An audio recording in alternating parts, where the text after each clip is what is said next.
take it out of there. And we'll put the onions in next.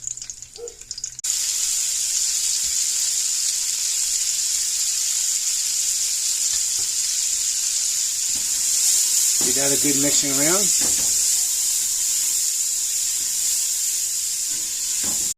Okay, so now the onions have cooked a little bit, I have here 5 pounds of potatoes that are already chopped. I'm soaking them in water so they don't get brown. Go ahead and just dump everything right in there, right along with the water.